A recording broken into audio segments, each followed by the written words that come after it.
the CEO replaced his $120 fix with a $12 million upgrade. Next day, her father handed him a $120 million check. Rain poured over the city like the sky itself had given up. In the middle of the storm, a young woman stood on the side of the road beside an aging pickup truck that had finally refused to move another inch. Her clothes were soaked, her hands were covered in grease from trying to fix the engine herself, and the last $120 in her wallet represented everything she had left for the week. Across the street, luxury cars rushed past without slowing down, as though her struggle was invisible. But one unexpected decision made that rainy afternoon would change not only her future, but also the life of one of the richest CEOs in the country forever. Before we continue, if you believe kindness always comes back in unexpected ways, please take a second to like this video, leave a comment telling us where you're watching from, share this story with someone who needs hope today, and subscribe to the channel for more emotional stories that remind us humanity still exists.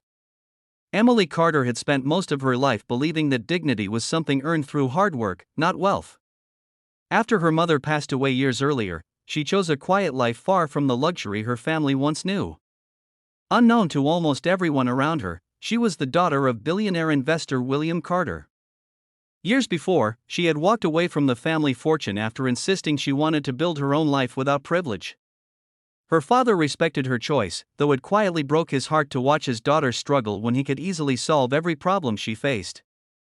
Emily worked as a volunteer coordinator for a children's community center.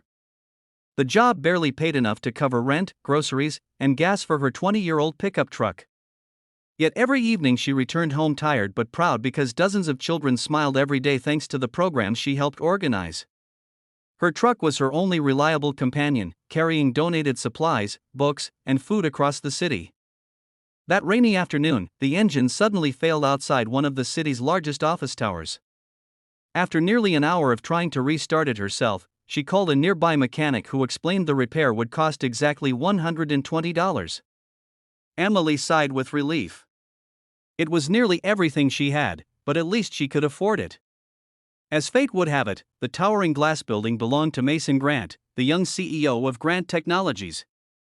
Mason was famous for building billion-dollar companies before turning 40. Newspapers admired his business brilliance but often criticized him for being emotionally distant.